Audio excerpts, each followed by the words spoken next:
बिहार के राज्यपाल आरिफ मोहम्मद खान कल अचानक से पहुंच गए जेडीयू के सीनियर लीडर अफजल अब्बास साहब के घर। चर्चा का विषय इसलिए बन गया ये यात्रा, उनका वहां पर जाना, चूँकि जब वो आए थे तो पहले दिन पहुंच गए लालू यादव जी के घर, और अब जेडीयू के नेता ये घर पहुंचे हैं। तो कई राजनीतिक पंडित जो है ये कह रहे हैं कि आरिफ मोहम्मद खान ही वो सूत्रधार बनने वाले हैं जो नीतीश जी को राजद से मिलवा सकते हैं, क्योंकि उनकी नज़दीकियाँ जेडीयू के नेता लोगों से भी है और राजद कांग्रेस इन्हीं दलों में उनका पुराना रिश्ता रहा है। तो अफजल अब्बास साहब आपके घर पहुंच गए गवर्नर साहब। अब चर्चा है कि आप हैं और फिर और अन्य नेता हैं जिनके जरिए एक राजनीतिक खिचड़ी बिहार में बनने जा रही है। देखिए, मीडिया का शगुफा हो सकता है या इसमें कोई सच्चाई नहीं है। और आरिफ मोहम्मद खान साहब हमारे बड़े भाई हैं, एक लंबे दशकों से मेरा मतलब उनका ताल्लुकात है। और बिहार में हम ही नहीं, हमारे इससे हज़ारों उनके फॉलोअर हैं। और चूँकि एक फंक्शन, मेरा फैमिली फंक्शन था और मेरी बेटी की शादी जब हुई थी तो वो आए थे। उस वक्त गवर्नर थे नहीं, और उसमें नवासा हुआ, नवासे के एक प्रोग्राम था जिसमें हमने उनको कहा था आने के लिए, कहीं बिल्कुल मैं आऊँगा, घर का मामला आए थे। वो एक पारिवारिक संबंध होने के नाते पारिवारिक फंक्शन था, उसमें आते। इससे कोई दूर दूर तक कोई लेना देना नहीं है।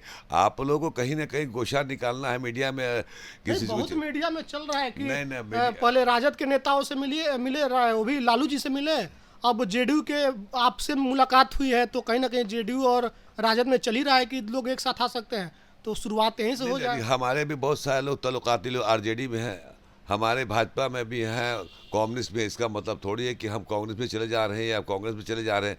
हमारा जिसे गठबंधन है उनका व्यक्तिगत संबंध जिससे भी है, वो तो आप तो हर मजहब के लोग जाएंगे। आप आज कीजिए, वो एकेडमिक आदमी, आप प्रोग्राम कीजिए, आप देखिए आपके घर जाएंगे। वो वैसी शख्सियत है कि बहुत डाउन टू अर्थ आदमी, उतना मिलनसार आदमी आपको बहुत गवर्नर नहीं मिलेगा। मैं बहुत नज़दीक से जानता हूँ, एक काबिल शख्सियत है और कई वेदों मतलब कई भाषाओं के जानकार है। मज़हब पे, चाहे हिंदू मज़हब हो, इस्लामिक मज़हब, इस्लाम मज़हब हो, हर मज़हब पे फ़ौक़ियत उनको हासिल है।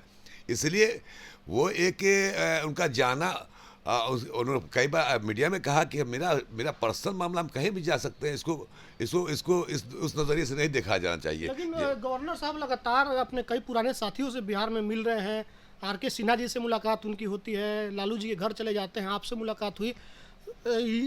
ये आए हैं गवर्नरी संभालने के लिए बिहार में, लेकिन रिश्तेदारी जिस तरह से निभा रहे हैं इससे कोई फर्क नहीं पड़ता है। तो ये क्या, अगर कल हम कुछ बन जाए तो इसका मतलब अपने रिश्तेदार, अपने दोस्त अहबाब को छोड़ दें? पार्टियां अलग होती हैं, गठबंधन अलग होता है, व्यक्तिगत संबंध अलग होता है। तो इसलिए उनका अपना जहाँ जहाँ संबंध है उस संबंध को निभाने के लिए कोशिश करते हैं।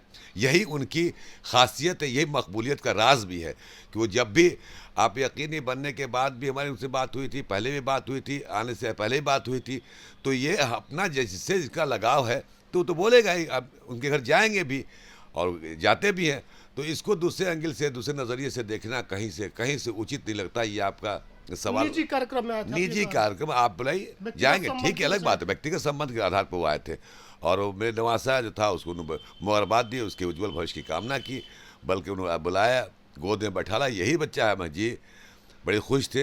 हालांकि तबीयत उनकी ठीक नहीं थी, व्यस्तम कार्यक्रम और तबीयत अलील होने के बावजूद भी आया। मैं उनका एहसानमंद हुआ, मशकूर ममनून हूँ। हम छोड़िए, मेरे घर पूरे ख़ानदान के लोग एहसानमंद के हैं कि वो इस अपने बिजी शेड्यूल में एक बिहार का गवर्नर मेरे छोटे से आदमी के घर पे आना, ये अपने आप में हमारे लिए फ़ख्र की बात है।